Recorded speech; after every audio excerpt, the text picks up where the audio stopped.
Hey guys, welcome back to another video, and today I'm going to be ranking all of the Superman movies, everything from Superman the movie back in 1978 to Superman this year. This is including both cuts of Superman 2, both cuts of Justice League.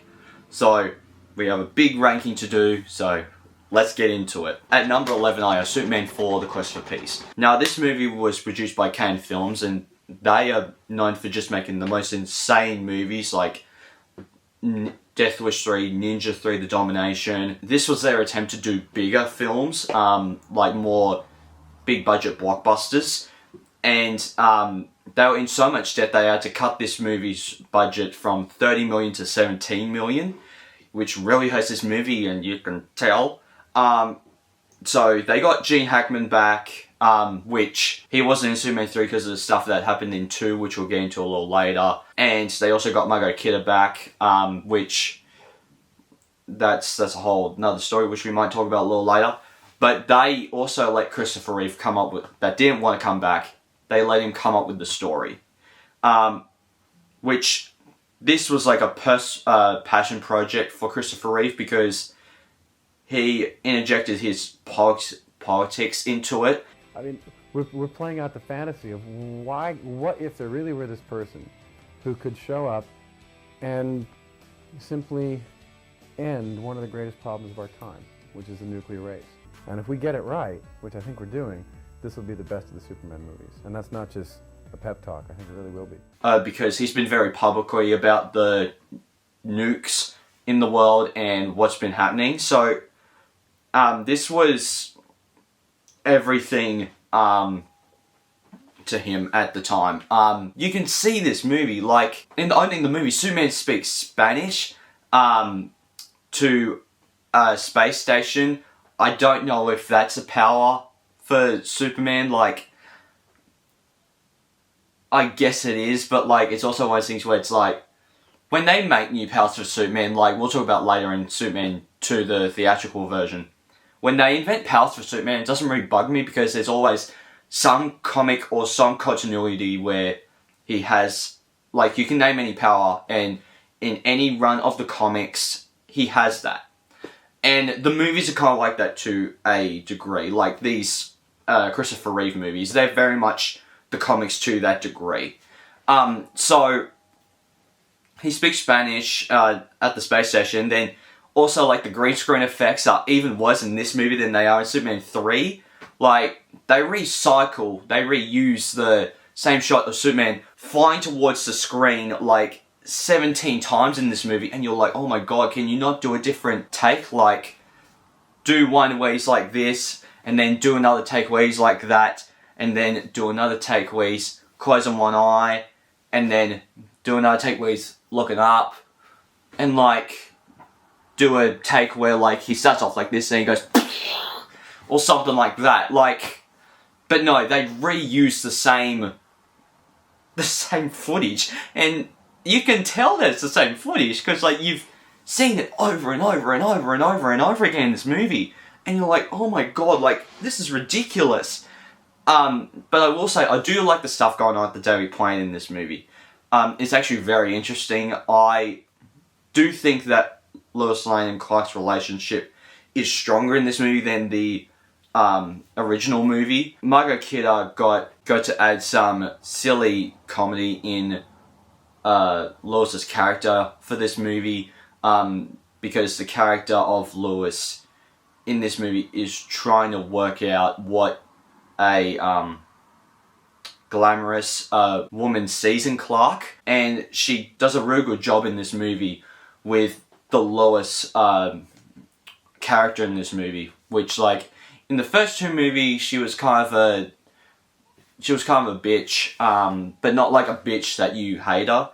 She's kind of a bitch, like a likable bitch in a way. And so, like, all of the cast is doing a good job in this movie. It's not the cast's fault that this sucks.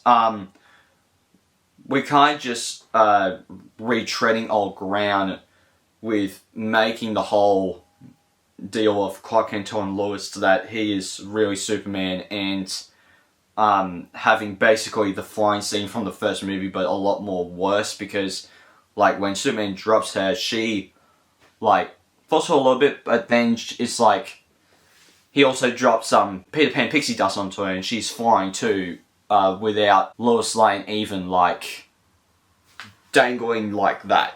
You could argue that in the first movie, because the first movie they're doing the same thing where they're doing this thing, but no, so like, and obviously, but Lois didn't know that Clark Kent is Superman, but she remembers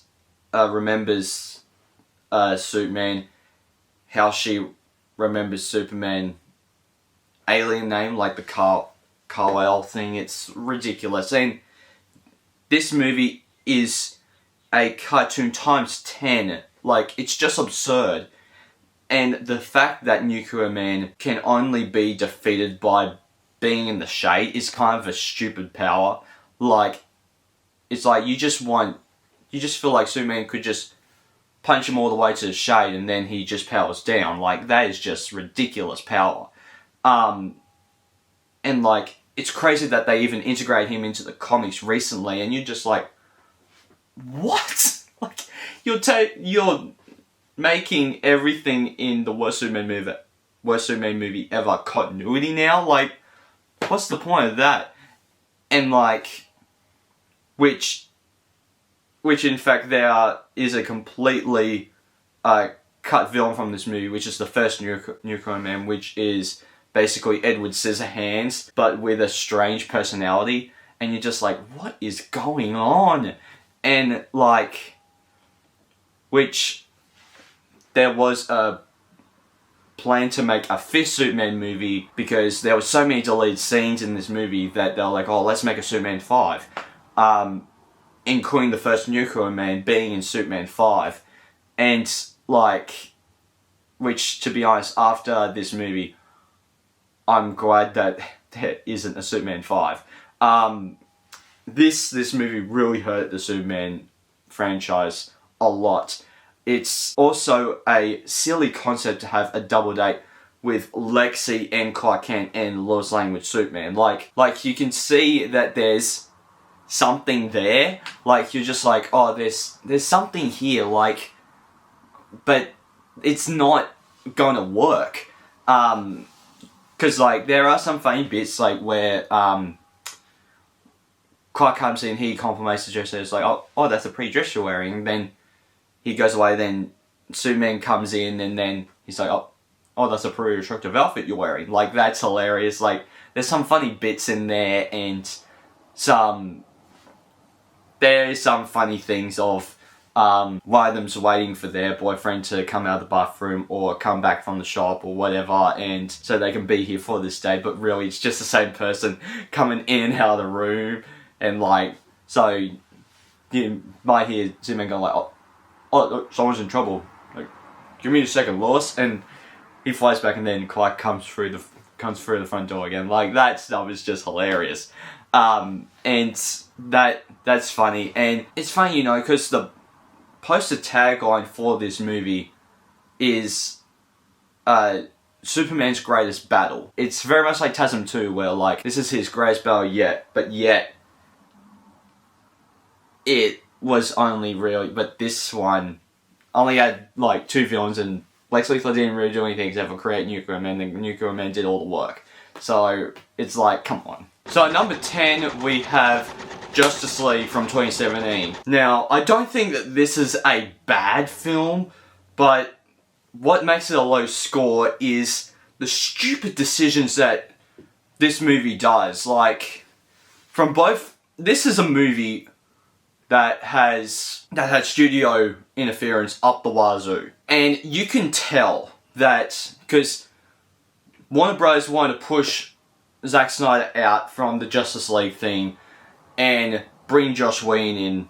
So, originally, they had kind of Joss Whedon working with Zack Snyder on like more jokes, more lightheartedness, but still kind of continuing on his trilogy, right? But then it kind of turned into Warner Brothers kind of trying to push Zack Snyder more and more away, and then Joss Whedon directed more and more scenes. So I think that all the stupid decisions more comes down to Warner Brothers than Joss Whedon. Like, all the stuff with the Flash of him, like, being scared of bugs, and, also, like, the scene where he lands on, where he tries to push Wonder Woman out of the way, but he grabs onto Wonder Woman and runs with her out of the way, and then the next scene is on Wonder Woman's breasts. Like, you're like, what in the world? What is wrong with you? And then, like, obviously you can tell that Snyder and Joss Whedon aren't compatible with each other whatsoever. So you're like, what is going on with this? Like, it's one of those things where it's like, you look at the grand scheme of the movie, of the 2017 version, and you're like, what happened here? Like, come on. So you just kind of watch all this happening and you're like, what is going on? So, like, and the lighting choices in this movie are weird too, like, but it's the same thing with the Snyder Cut, because that version is so dark and they're trying to make this version such a lighthearted, like, Avengers feel, where, like, they're like, okay, let's bring the guy that did the first two Avengers movies, let's bring him in to do Justice League. He can Marvel it up a little bit. And they tried to make it so much like Marvel, and it just didn't work. And I feel like that the good bits in this movie are obviously, like, the Batman scene at the opening. I actually do like that Batman scene during the opening, where he's doing the whole thing of, like, leading the guy over the edge, and we get the whole thing explained to us that the parademons can smell fear. Like, I actually really do like that opening scene. I'm probably one of the few.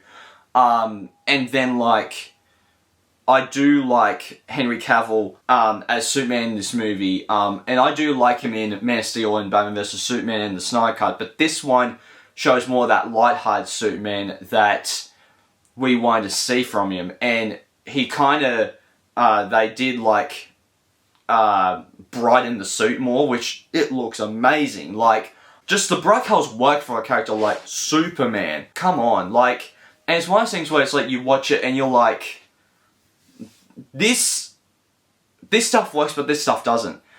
Some stuff that Joss Whedon did works, like, I really like the whole bit with Superman at the end. This movie also feels like a superhero movie, and even at times a generic action movie, which it needs to have more of that special feeling about, in my opinion. I believe in truth, but I'm also a big fan of justice.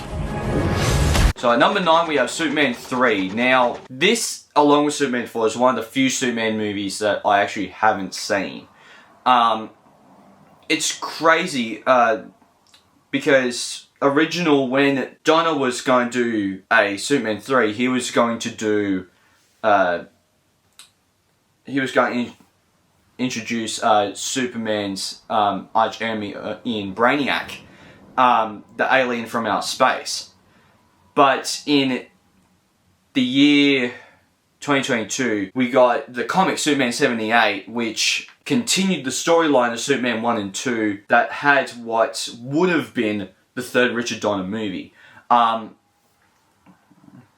the thing is that Richard Lester directed this movie. So, because he did a pretty good job of making Superman 2, well, at the time anyway, they were like, okay, let's get him back and all that, and, like, you would thought that we'll get to a little later about what I have next, but, like, and so, like, now everyone was upset about the firing of Richard Donner. Gene Hackman didn't want to come back, so he isn't in this movie. Margot Kidder didn't want to come back, so because she called out the Soul Kinds, like, she went on talk shows and insulted the Soul Kinds, which they were douchebags, really. But, like, she's only in this movie for like 3 minutes, like the opening with the Daily Planet and then the ending scene in the Daily Planet. So she's only in those 2 scenes and then she's not in the movie whatsoever. And she is like, she's such a good Lois Lane. Like, it's crazy to me that they've got rid of her this early. And so, but also Christopher Reeve didn't even want to come back. Yet they made the movie anyway, which is really silly.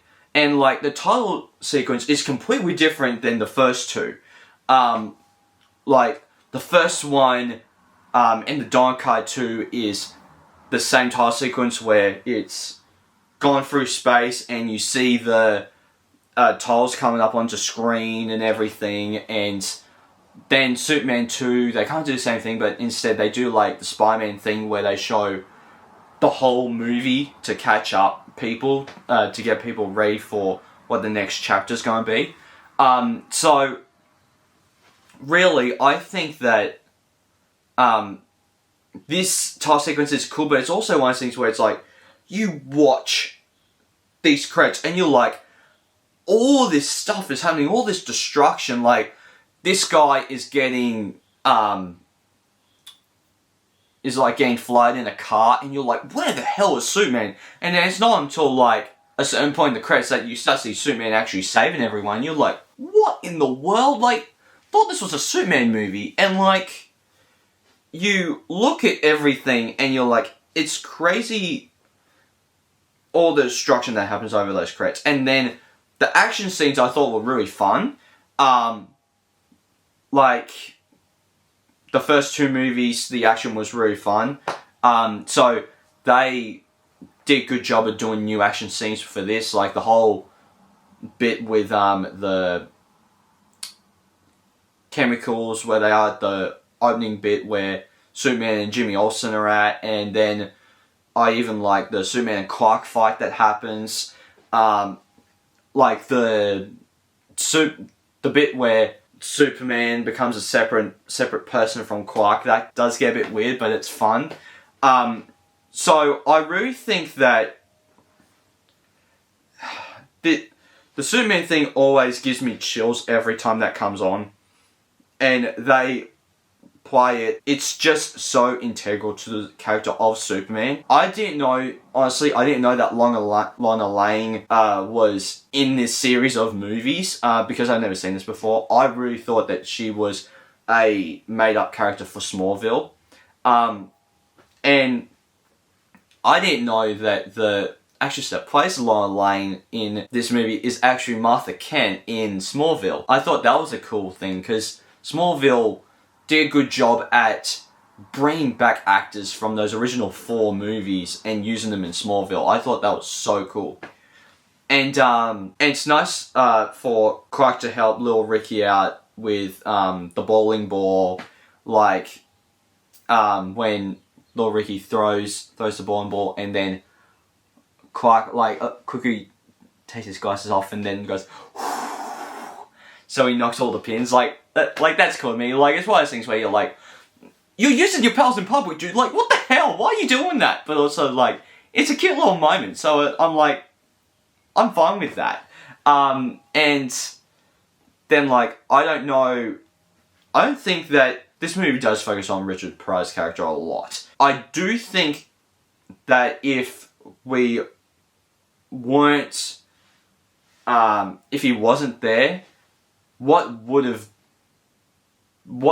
this movie really be about? Like, to be honest, like, because this is a Richard Pryor movie, not a Superman movie, which were there for Superman. Like, Richard Pryor is, like, at the time was one of the great comedic actors of all time, but seeing him in Superman 3, you're just like, this franchise is going downhill pretty quick. Like, which, like, at least you could say it had the same effect for the Batman movies to some people, because Batman 89 was really, really great, and then people hate Returns, and people hate Forever, people hate Batman and Robin. So, but like, there are even some people, like, these are on the same trajectory as the Batman movies, but the Batman movies, like, have some sort of consistency of darkness. These ones just get goofier, goofier, and goofier, but it does kind of suit the character of Superman. This movie is a big budget version of a Saturday morning cartoon with Superman in it.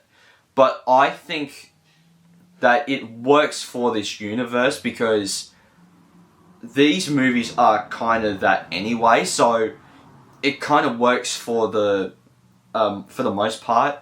But seeing Clark eat dog food is really strange, and it kind of grossed me out, really. The green screen quality is kind of bad. Like, you see when the green reflection is on the suit in this movie, more so than 4. But it's just kind of strange that, like, you really see what is going on with this movie, and you're just like, what? This is ridiculous. This is technically a worse movie than the previous two, but this movie has fun bits in it that I actually really like. It's a, what do you call it? Like, it's almost like a guilty pleasure movie, where, like, it's not great. Like, something like Batman Forever, I actually really, really like. I genuinely like.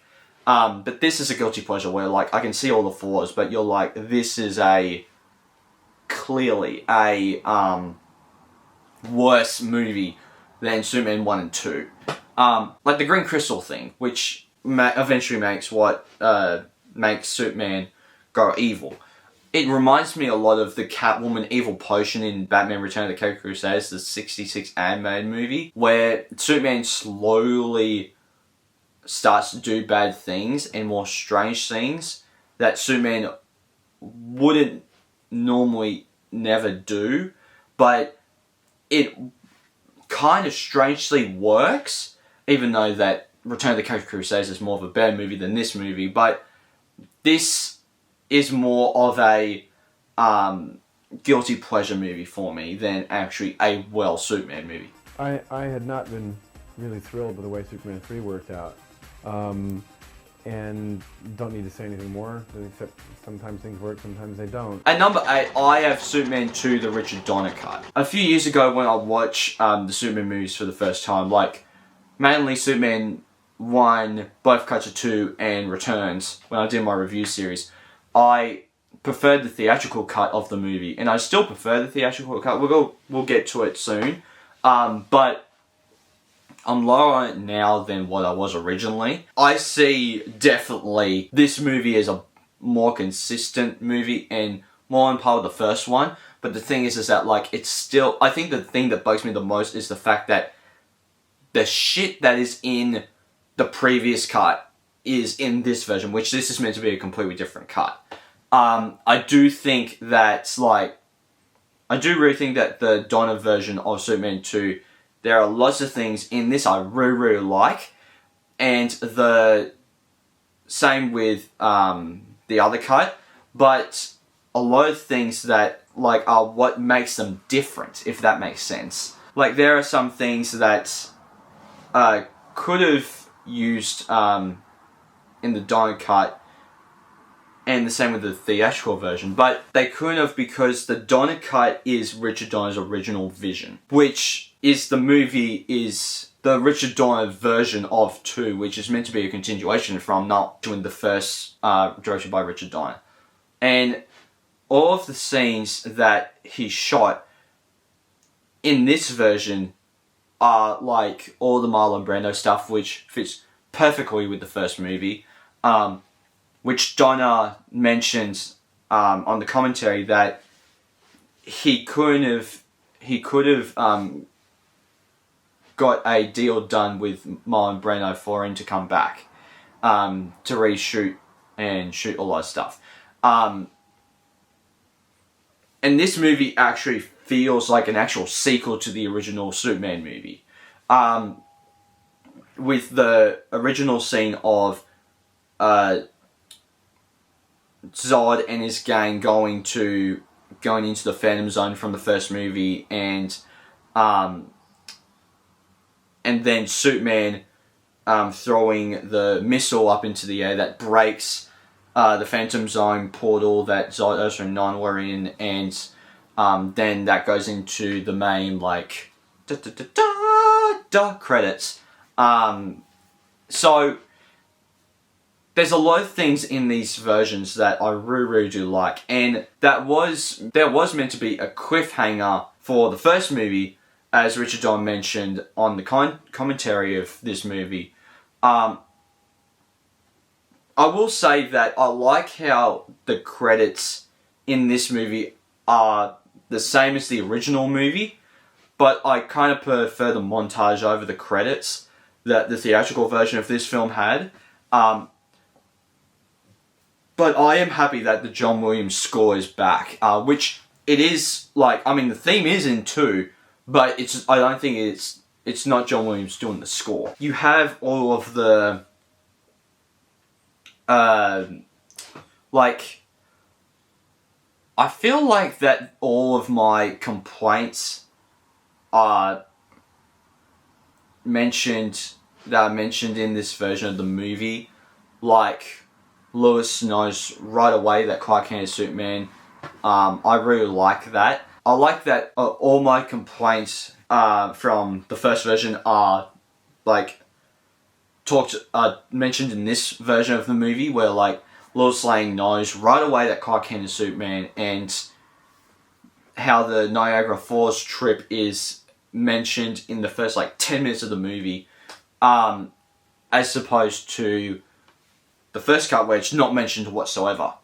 I do like how everything I like about the original movie is in this movie for the most part, except for the montage over the credits.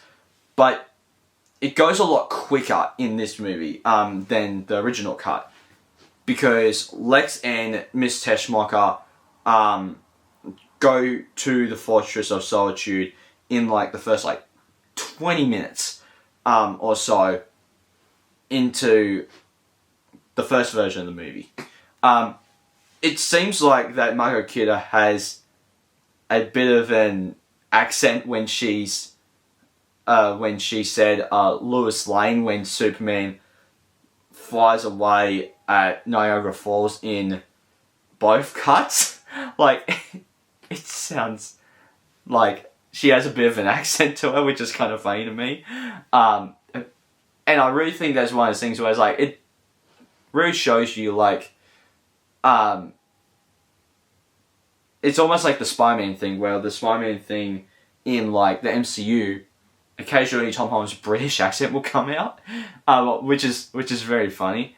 And the whole scene where Lois pulls the gun on Clark is original test, is a screen test from the first movie. I thought that was a cool scene. I love that scene where she freaking holds the gun up to him, and I'm just like, oh shoot, like, that has escalated very quickly, and I'm like, what? What in the world? And so, like, it's funny because this movie is an hour and 56 minutes, but the theatrical cut is about 2 hours and 7 minutes. So this movie is shorter, and yet it even feels shorter. And that might be because it's cut, like, a lot of the stuff from the original cut is cut shorter, and in different spots, than the original cut. And I think that the reason why it feels shorter is because, they have cut a lot of stuff out, but I feel like that the end of the second act and into the third act, is where they've added some stuff into the movie, and it does kind of get a bit slow kind of towards the end, and it's one of those things where it's like, Superman 2 has grown on me a lot, and I actually prefer it over than, I prefer the original cut over than the Donner cut. And even the ending to this movie has the turn back time scene, and you're like, oh, come on. Like, you were going to make up an original ending, but again, it's one of those things where it's like a Snyder thing.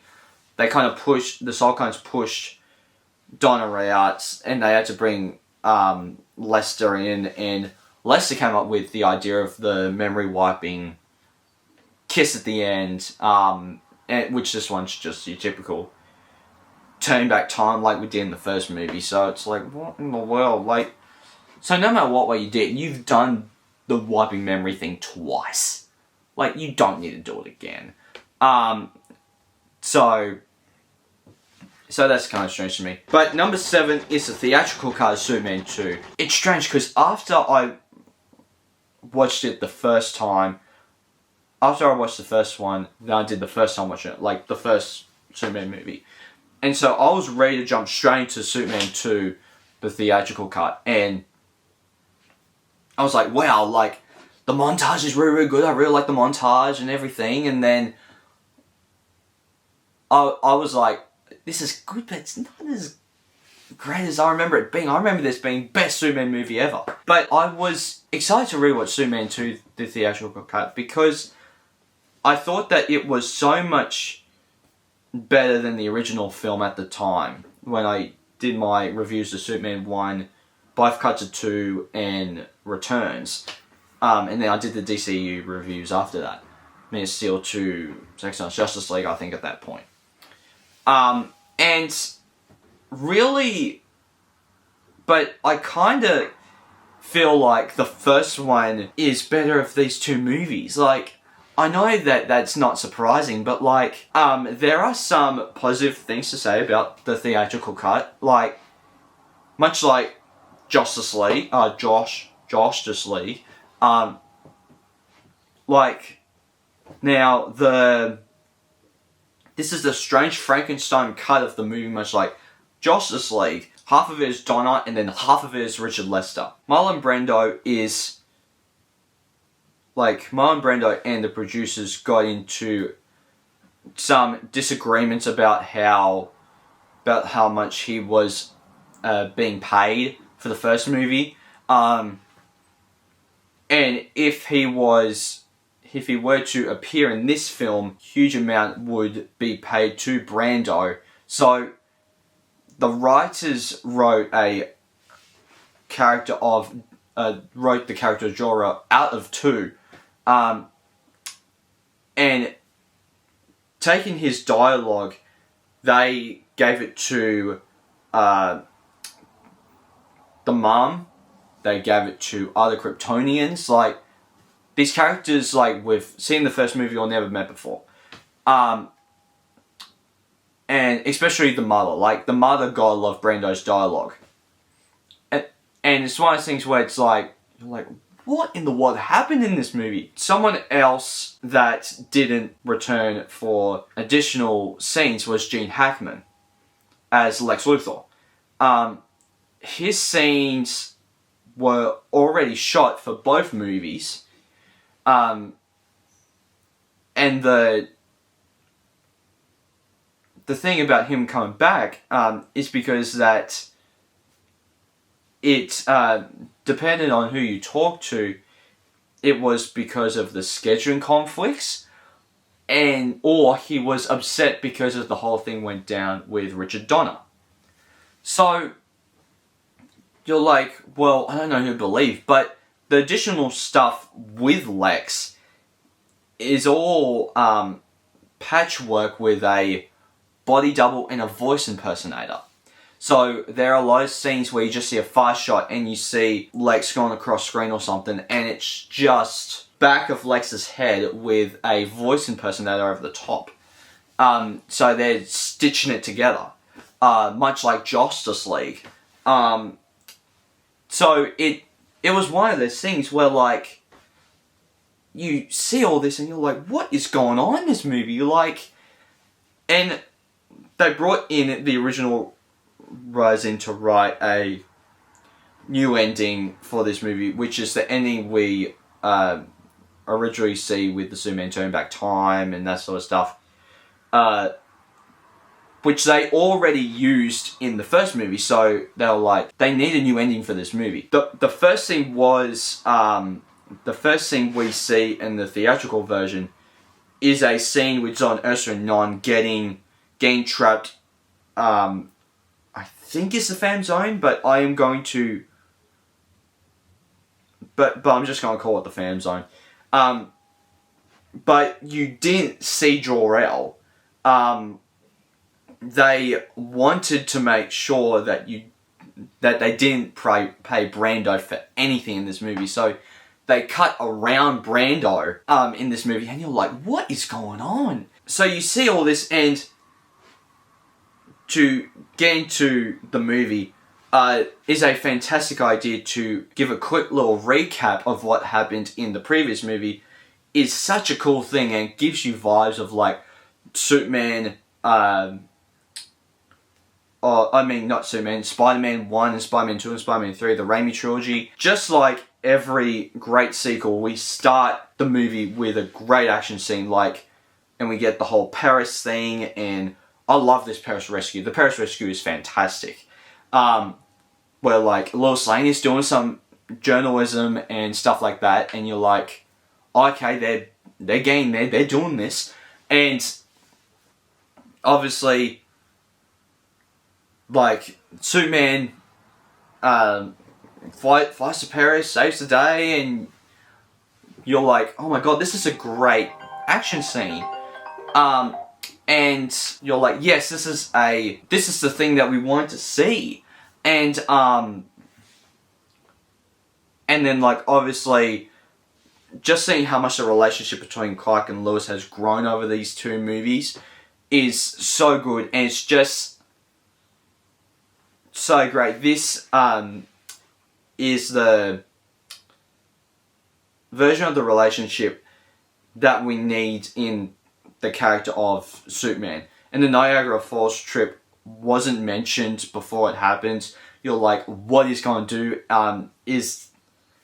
it's like after Lex breaks out of prison, both Lois and Clark are at Niagara Falls, and you're like, what is going on? It's crazy how they couldn't use Marlon Brando's footage and in this movie. So we get introduced to a random person from Krypton, and Superman's mother, and Zod, Ursa, and Nun are silly villains, more silly than Lex Luthor, and that is really saying something, because man, Clark really gets his butt handed to him in the restaurant. And it's strange because this movie is shorter than the original movie and yet feels longer. I don't know what it is about these Superman movies, but they're either shorter or longer than each other. Like, the first movie could be almost 3 hours. The second one is just under 2 hours, and then the third one is over again, and then the fourth one is the shortest of the four, and you're like, what is going on? And like, this movie does have better action scenes and better comedy than the first one. But I think that something about this movie just feels off, and I think that it's because I am not watching the version that was meant to come out in theaters. But this version of Superman 2 is more of a cleaner cut than the Donner cut, so I think it's one of those things too. This movie invents powers of Superman, which you're like, what in the world? Which, like, in some ways doesn't really bother me, because his only weaknesses are magic and kryptonite, and other than that, you're like, well, he can have every other power, right? Like, can he, like, rip off his ass and throw it at people and makes a cellophane like cage? Like, in Superman 2, the theatrical cut, he can do that. So the movies and the comics invent powers of Superman that you're like, oh yeah, he can do anything.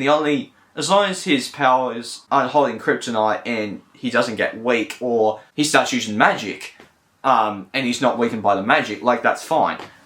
But it's like, no, Superman needs to have restraints, like, and it's one of those things too. And the kiss of forgiveness that Clark is Superman is also silly, but you know, it is one of those things where it's like they were working with a movie that needed to have that go on, because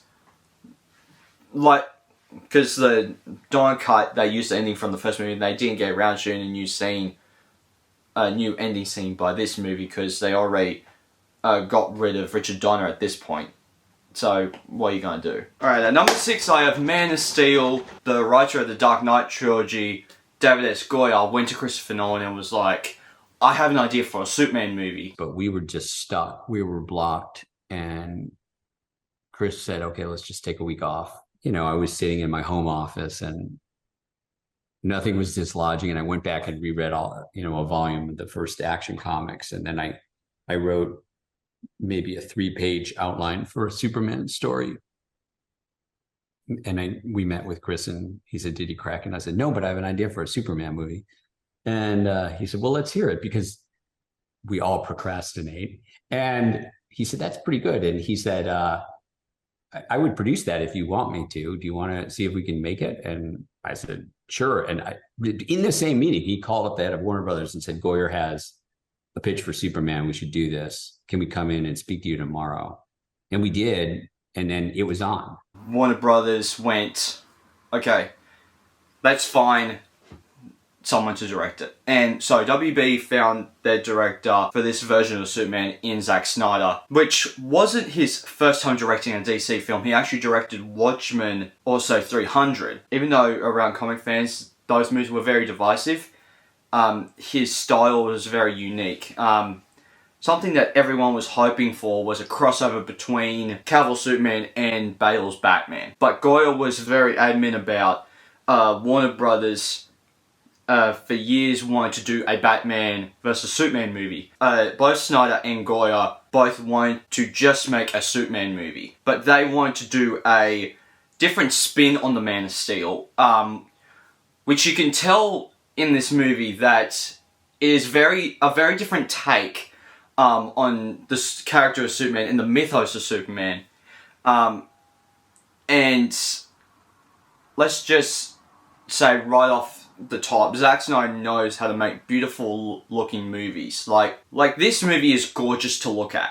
Especially the way that Krypton looks. And I love seeing Krypton and that war that took place. It has so much detail in Krypton and it's crazy to me. And it's also one of those things too where like,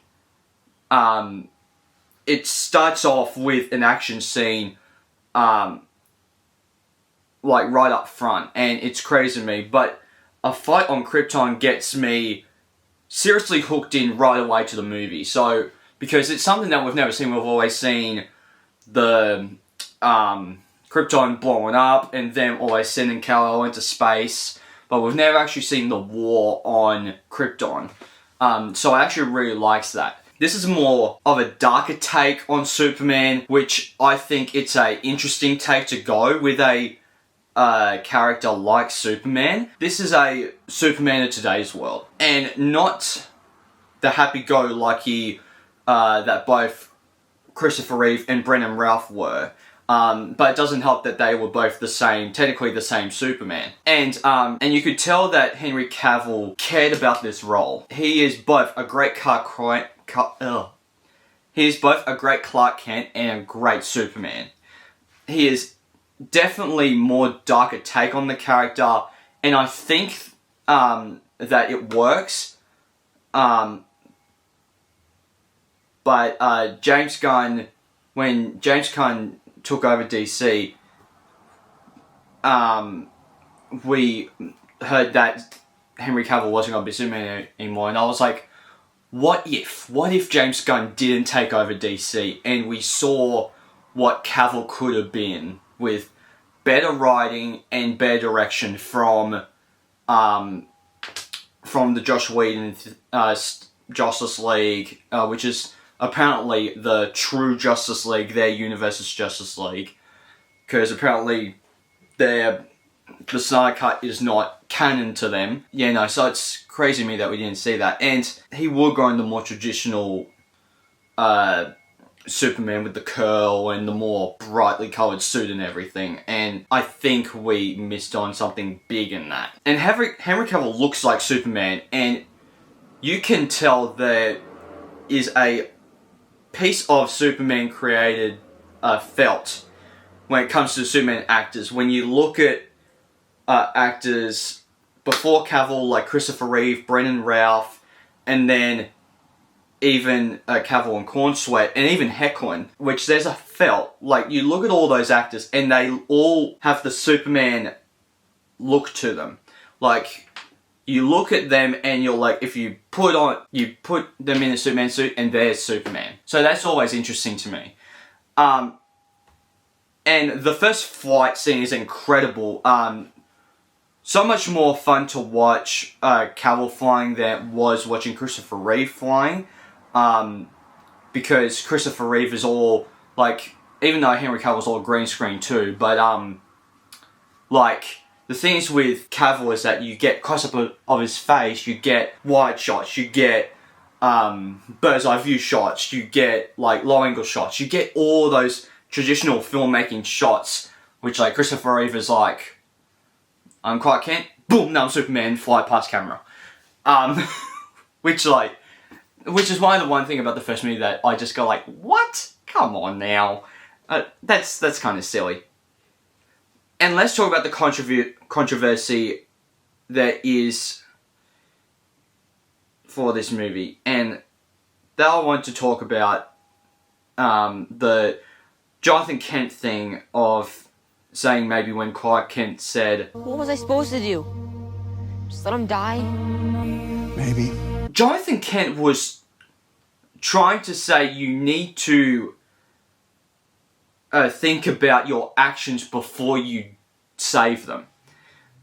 And when you see what happened in that movie, when he saved the bus, and even when, even though I can see Jonathan Kent's death in this movie being the worst death of all time, of him just putting his hand up near the tornado.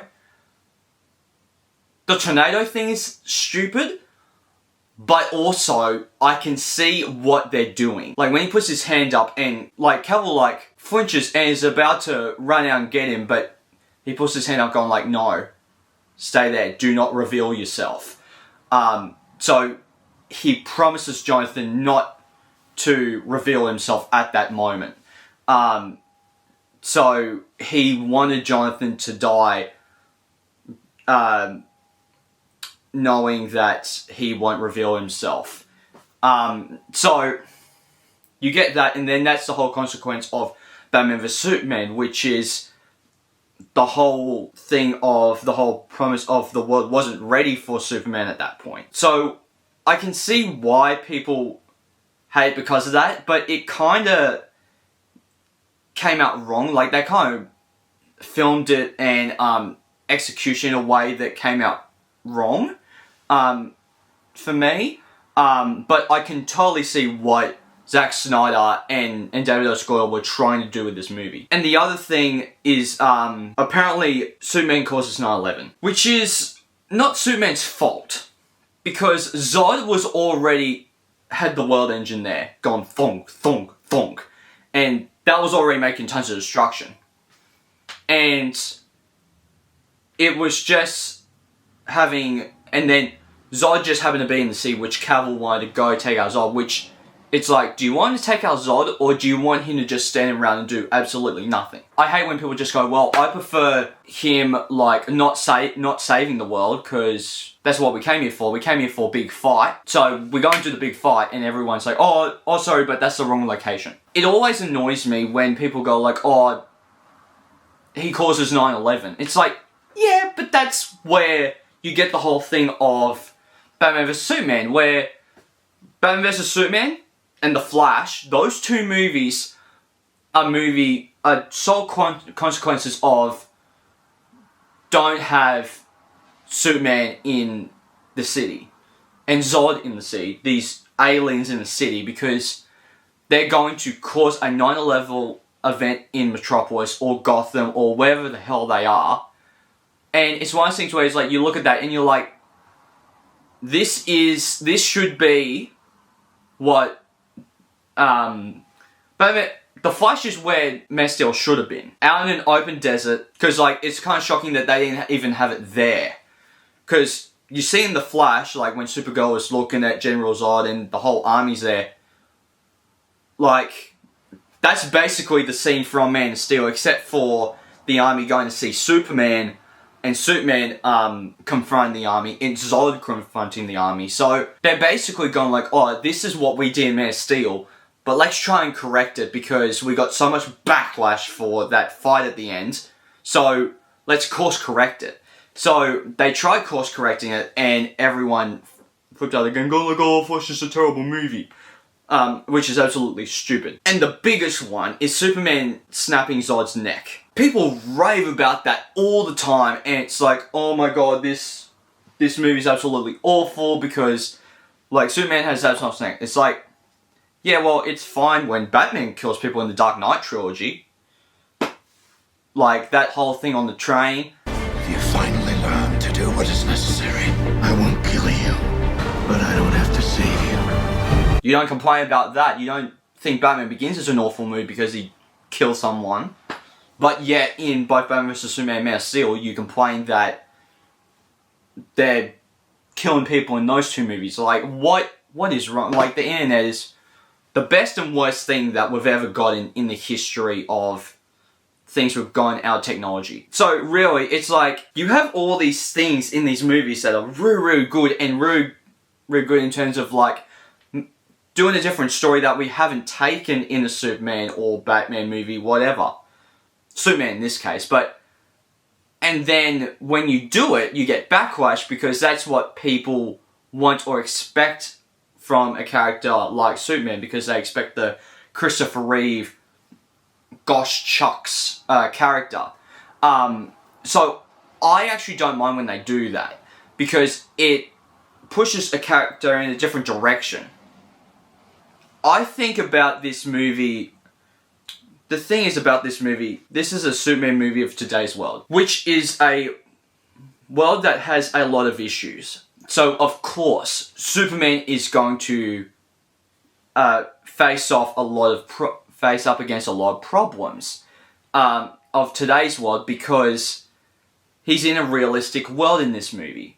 And the whole thing of Superman killing Zod or snapping Zod's neck adds stakes, which you want a superhero movie to have stakes. So this is a character that you want to have stakes. No one wants it because they expect one version of the character when they don't want to accept a different take on the character. Which is weird to me. And this is the way to do a origin story. Much like the first Deadpool, where you do flashbacks so then the audience can catch up to what's going on, as opposed to doing a full origin story, which they do in this movie, but they mainly do it through flashbacks, which I really, really do like, and I like what they did with that. And I love Russell Crowe as Jor-El. I think that he is amazing. He does way more in this movie than Marlon Brando did in the 3 Superman movies he was in both Superman 78, Superman 2, the Richard Donner cut, and Superman Returns. So I love Russell Crowe, and Diane Lane is probably the best Martha Kent we've gotten in any of these movies, because she's in Superman, like, the actress that was in Christopher Reeve is only in Superman 1, and then we only get the Superman Returns actress for one movie. We get, we will see the actress who plays her in Superman 2025 in later projects, but Diane Lane is the Martha Kent for me, because we get her in Man of Steel, Batman vs Superman, and both cuts of Justice League. We get so much character development with Superman and his family throughout the Zack Snyder trilogy, and I love how they push it into the right direction. So number 5, I have Batman vs Superman: Dawn of Justice. Now, I watched the theatrical cut because it's a more fast-paced movie than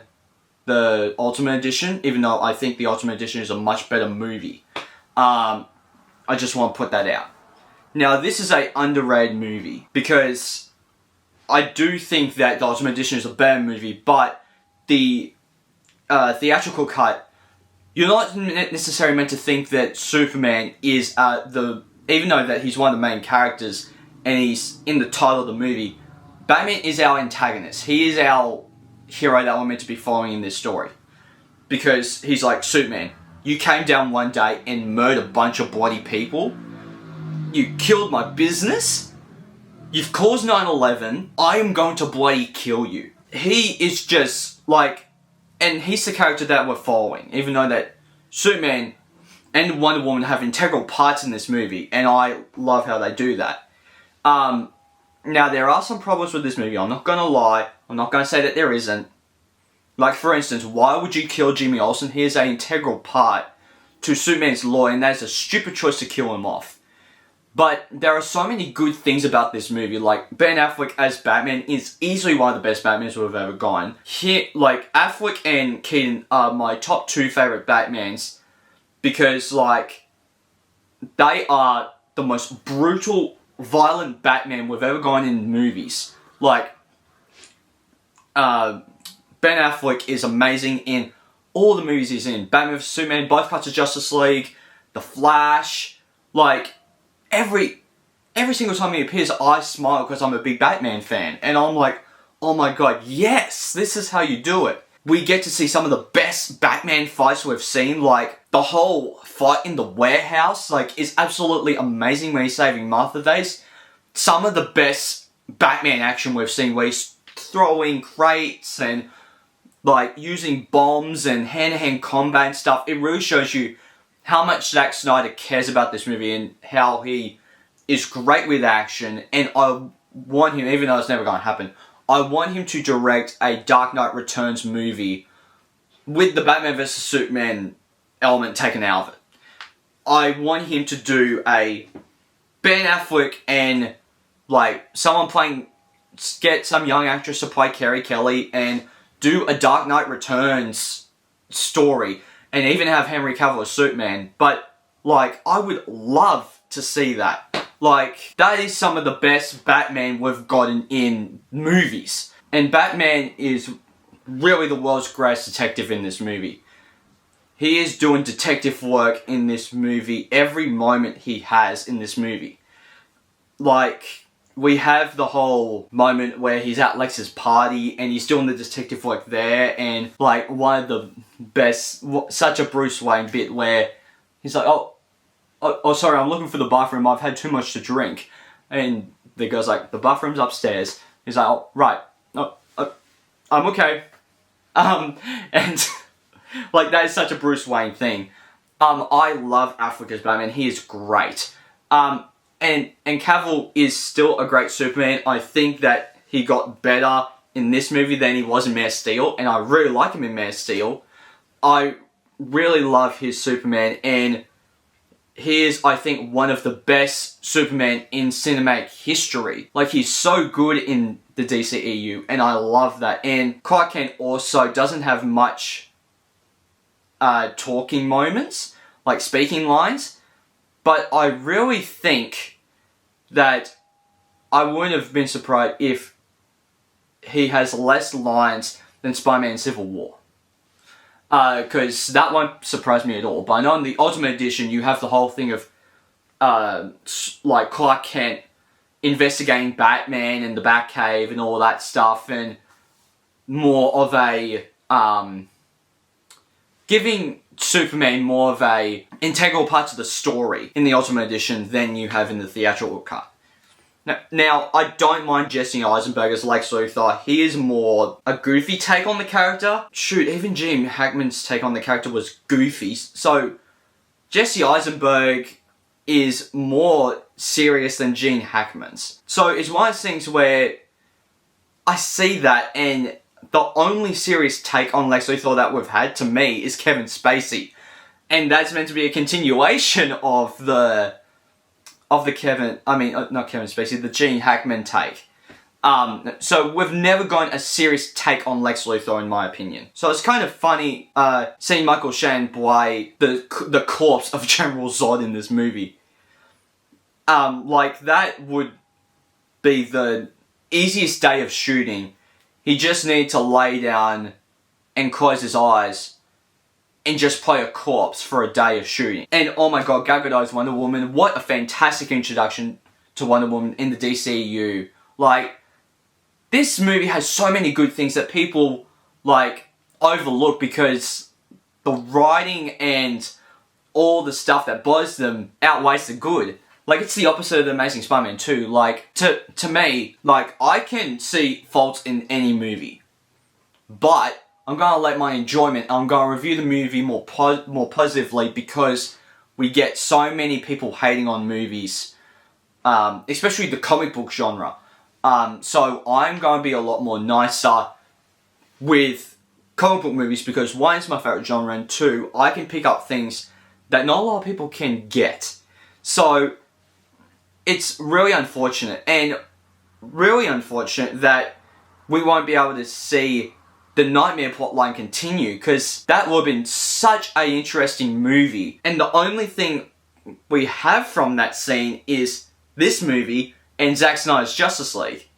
And I love Hans Zimmer's music in both Man of Steel and Batman vs Superman. I think that his Batman theme is so good. Yeah, it's one of the more non-inspirational ones, but I still think it's really cool. And as soon as you hear it, you're like, oh crap, Batman's here. Like, I'm terrified. And also, I think that the suit of Superman in this movie, I love the suit in this movie. It looks so much better than it was in Man of Steel. Like, in Man of Steel, it was more, like, muted. But this one, it's dark, but it's a bit more bright. And it gets brighter as the movies go on, which in Justice League 2017, it's the brightest it's ever been. It's light blue, it's glowing Superman, which looks amazing, and I love that. Now, number 4, I have Superman Returns. Now, when I first watched this movie, I really liked it, and it was my second favorite Superman movie. Superman is in this movie, like, continuously. I was excited to rewatch it again because I haven't seen it I've seen it a few times since then, and it kind of like makes me go up and down because, like, the first time I tried to watch it, I thought it was slow. I got to the credits, I was like, this is like the first Superman movie, I am not getting into this at all. And then the second time I watched it, I was like, you know what, this is actually really, really good. It's like the more I watch it, the more it grows on me, and the more I really enjoy it. I thought that this was one of the best Superman movies to come out of the Donner continuity, because just a bit of the backstory on Superman Returns and why they decided to continue on the Christopher Reeve and Donner universe. This movie, before we get into the movie itself, because I think that this movie needs to be mentioned, this wasn't the first plan to do a new Superman movie to continue on Christopher Reeve. Because, of course, over 15 years, Warner Brothers was trying to find how to bring Superman back to the big screen. There was one project called Superman Reborn, due to Superman's resurgence after the death of Superman, the comic, and his return to life. That project morphed into Superman Lived, the movie starring Nicolas Cage as the Man of Steel. And then, obviously, that movie was directed by Tim Burton. And there is a documentary called The Death of Superman Lives, which I will cover at some point. And following the collapse of Superman Lives, there was going to be a Batman vs Superman movie, which never happened, and yet another movie called Superman Flyby, written by J.J. Abrams, with Brendan Fraser as the Man of Steel. So they end up getting Bryan Singer, who did X1 and X2, X-Men United. He already had those under his belt, and the producers of those first two X-Men movies was Laura Shaw Donner, the wife of Richard Donner. So, obviously, Donner likes the idea of them going back to his version of the movie and kind of doing a spiritual sequel years later. Now, the beginning of this movie shows the last on Krypton, basically exploding, but it is quickly brushed over.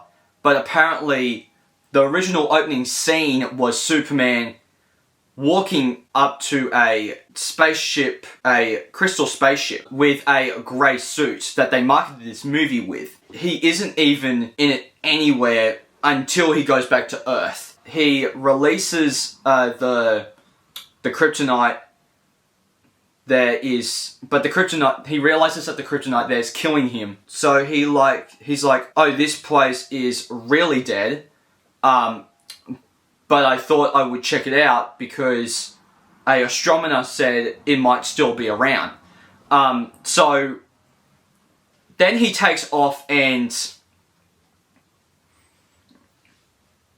tries to go back to Earth in his ship, but his ship gets damaged. That's why he takes 5 years to get back to Earth in the actual movie, because his ship took a while to get back to Earth, and because apparently that was what the movie was going to open with, and then over the credits, which is a classic remake of the Superman the movie opening credits with all the crazy titles and stuff, that would basically be his journey back to Earth through space. So that's how the movie was going to open originally. And there are lots of different deleted scenes from this movie that makes this movie kind of more like what really happens in the behind the scenes of this movie. Because the things with this movie, there are whole deleted scenes of subplots where Clark goes to rip off his t-shirt and he wouldn't be wearing the Superman suit underneath, because one of the subplots was going to, because he puts his suitcase in the cupboard and he sees the Frank Langella cardboard cutout there, and I honestly think that was part of the subplot of, like, does the world need Superman? Because the whole thing about this movie, the thing that Lois won was, does the world even need a Superman?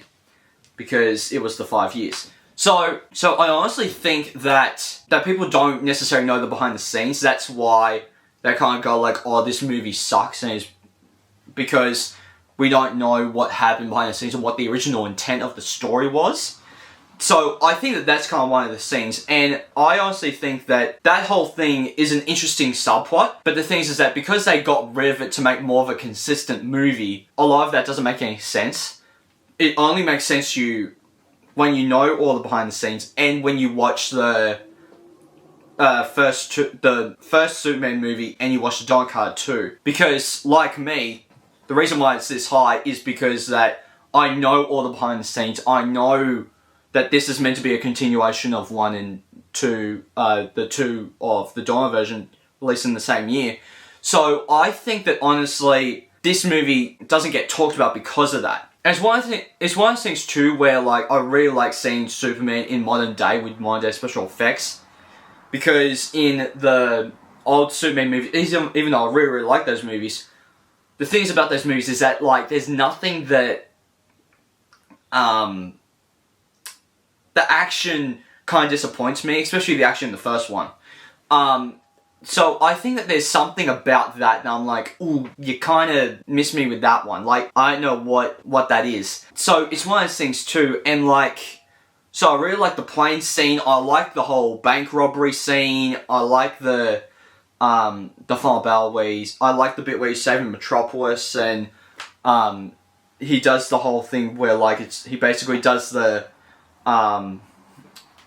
car bit, and when he catches the Daily Planet globe, and when he's pushing up the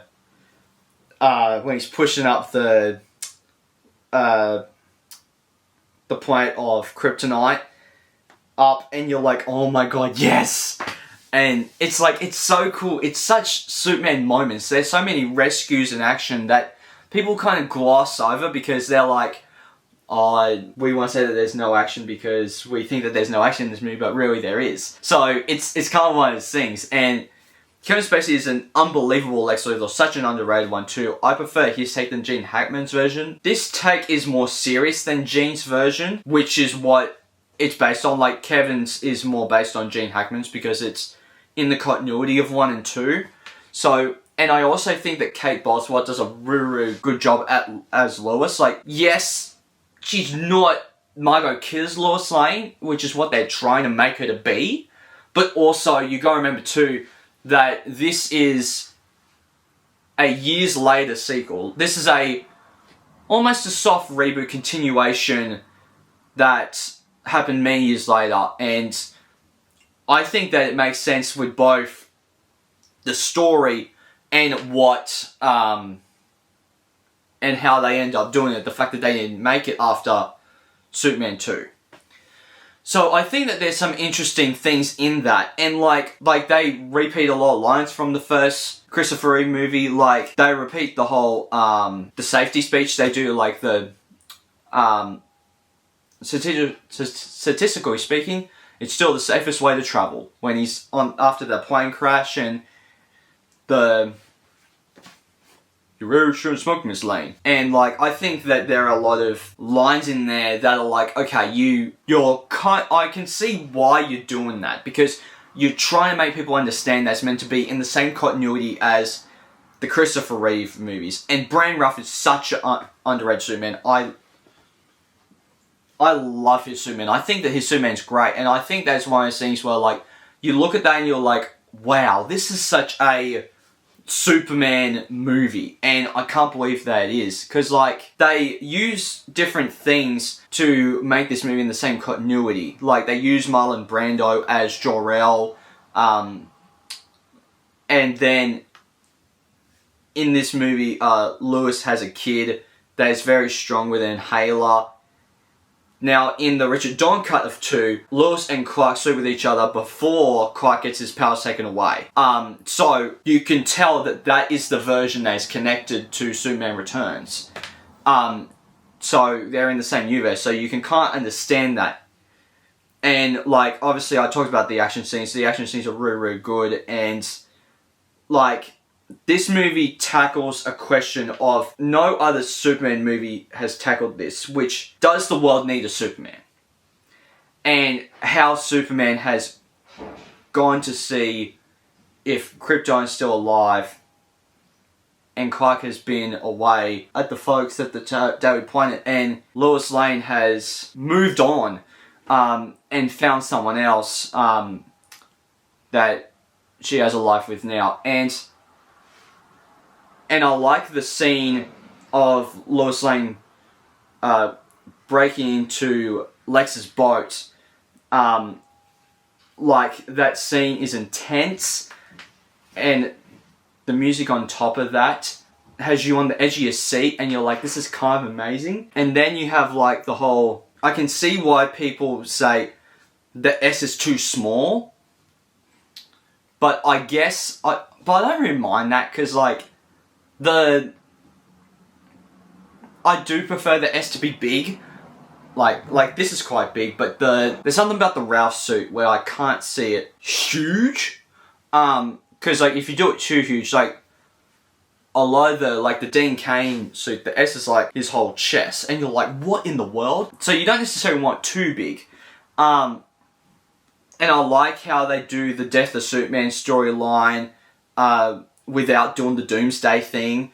Like, I really like that, and this film isn't an action movie, but it's more of a drama film with lots of action in it, and I'm not a fan of films that use a action character and replaces it with drama, but I think that this movie really, really works with it, and I don't think it's boring. I think it's severely underrated, and I think that it's a great movie. Now, at number 3, I have Zack Snyder's Justice League. This movie is a freaking masterpiece of a film. Like, I forget how good Cyborg's story is in this movie, and this is one of those ones where, like, he's stripped away from the theatrical cut, so you're like, why did you do that? Like, he is the heart and soul of this movie.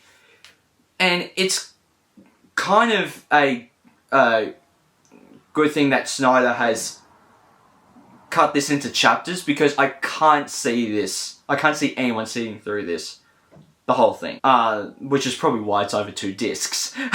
But yeah, no, and it's kind of one of those things too where it does drag a bit, but I was right back on board when the fight at Gotham Harbor happened, and the whole thing there was like no Barry landing in Wonder Woman's boobs, no Barry being scared of spiders and drowning, like, and he actually helps everyone get out of the harbor. And when Cyborg projected the hologram of Superman, like, I got hyped, and when you heard the Hans Zimmer Man of Steel theme, I was like, oh my god, yes. This movie was already good, now it's excelling from good.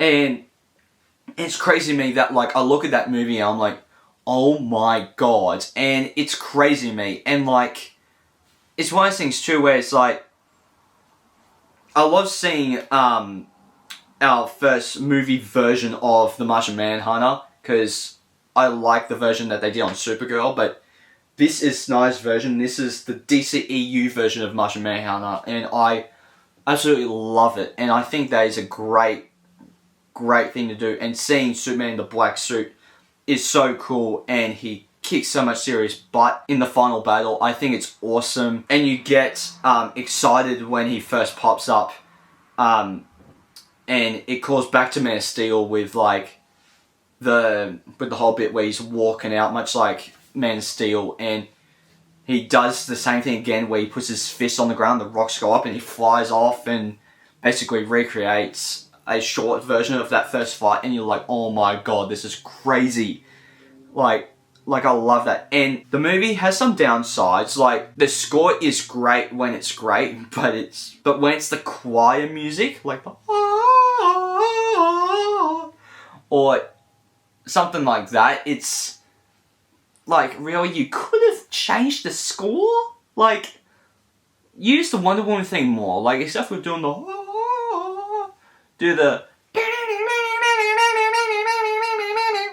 like, I don't like the choir music in this movie. I think it's ridiculous. But again, it kind of suits the slow motion, and where the slow motion is like, okay, like let's get through it. And there are some bits that you can totally understand why they cut them from the theatrical cut, like the choir singing as Aquaman leaves, like that is so unnecessarily. And there are also too much slow motion bits in this movie that, like, if you chopped it down, it would have been like, this movie could have picked up its pace a lot more. And it's also kind of strange to me that it looks like a movie off of VHS because they cut off the edges. And it's like, why did you cut off the edges? Like, that looks so weird for a modern movie. It's very weird. And you can tell that Snyder wanted to do the Batman Wonder Woman relationship between the scenes in Batman vs Superman and them in the Snyder Cut. That is the relationship that Snyder wanted to explore. And even in the Flash movie, but it's kind of disappointing that we didn't see that relationship go further. Again, way too long, but it's still a masterpiece, and one movie I would happily rewatch again, even though it's 4 hours long. Number 2 is Superman 2025, and this is a movie that, like, when I watched it, I just sat there and I was like, oh my god, how's this a movie? Like, this, like, it's crazy to me because this is a movie that doesn't do the origin story. I'm sick of origin stories, especially Superman, Batman, Spider-Man.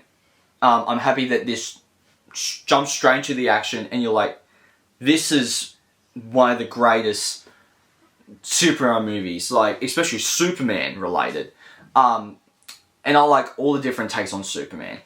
And I think that there's a lot there. And I honestly think that if you look at the movie, you're like, how is it this good? Because this movie is a movie that you deal with all the stuff that the character normally deals with. Like, I had my doubts about David Cornsweet when he was first cast, but then when I saw the trailers and I saw the movie, I was like, I was wrong. He's incredible. I love him as Superman. I think that he's great.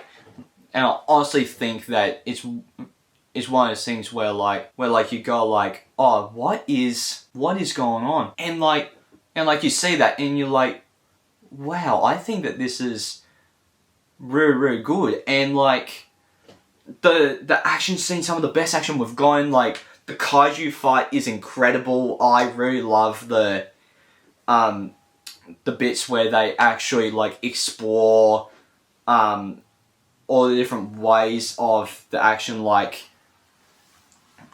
I love the portrayal of Lex and Nicholas Hoult, how he does that. And it was one of those things too where like this movie deals with more the sci-fi side of Superman, and like it doesn't do the realistic take like Zack Snyder did with his movies. And I love Zack Snyder's DC movies, but I think that this is a movie that DC need to take for a brighter future of DC, and I think that's unbelievable, and I think it's so good. And I really think that David Cornsweet as the Man of Steel is unbelievable. And Rachel Brosnahan is a great Lois Lane. She does both the hard edge of Lois Lane and also the hard and warm side that you're like, how are you this good? Like, you're unbelievable. And like, I love Nicholas Hoult. Like, Lex is unbelievable in this movie. He is a guy you want to hate, and you're like, this is crazy. Like, how, this is so good. And like, oh my god, it's crazy to me. And like,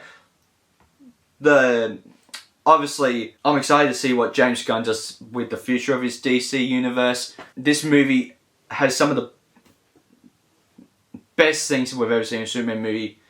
The cameos are really, really good. I really, really like the cameos in this movie. And I really, really like the music and how they use the John Williams theme. And it's really amazing. And I love how they do it. I think it's absolutely incredible how they use the John Williams theme interlaced with the music from this movie. And coming in number 1 is Superman 1978. I really think that Superman the movie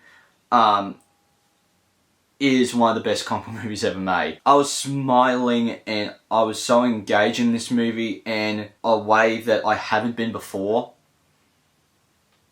It's crazy to me that they set up General Zod, Ursa and Nan in the first movie, and it makes the audience ready to see the second one. You're like, this is what we want from a Superman movie. And this ties into this story of Superman was originally written as one huge script, and they kind of cut the script into two, where like what we see in Superman 1 was the first half of the script, except for the ending. The ending was from the second half, and then the second half was the Donna Cutter 2.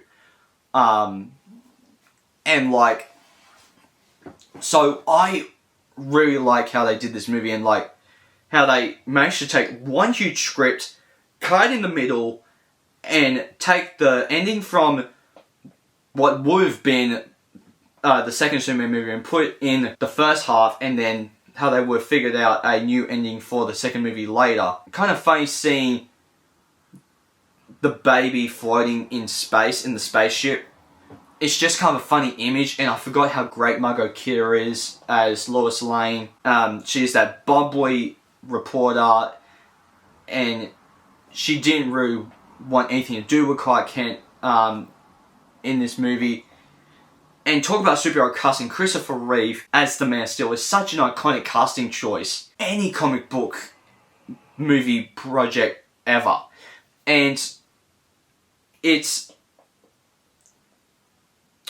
also, he was also a great Superman and a great Clark Kent. I forget how great he portrays Clark Kent in this movie.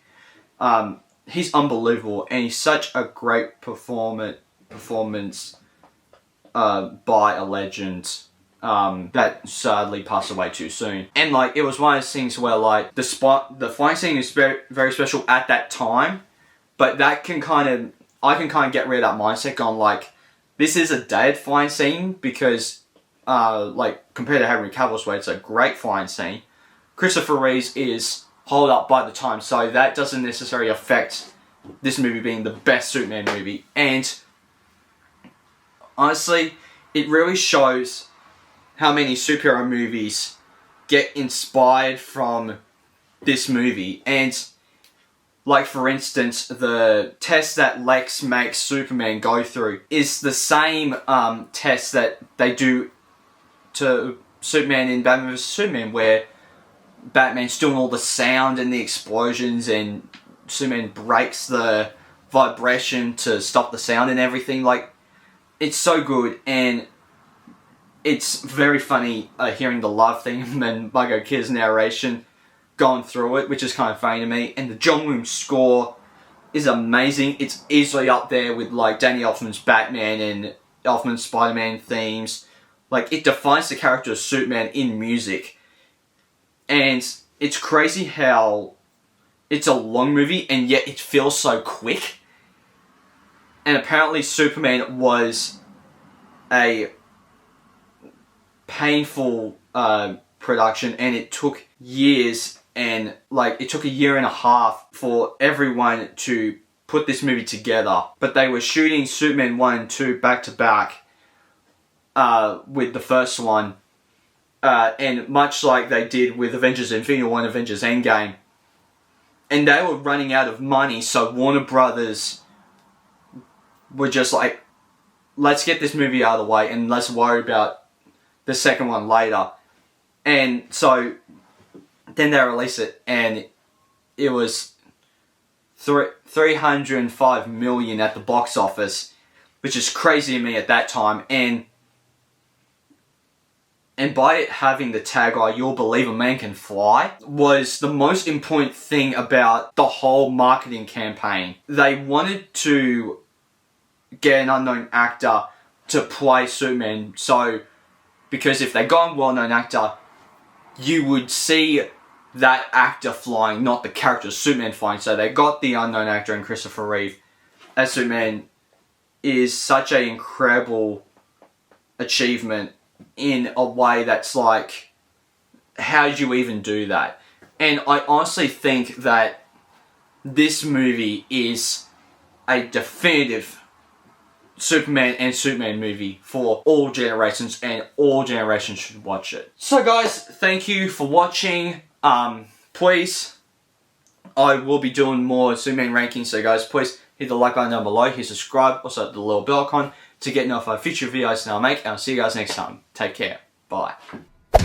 Hey there. Subscribe to my channel. And also press this bell icon.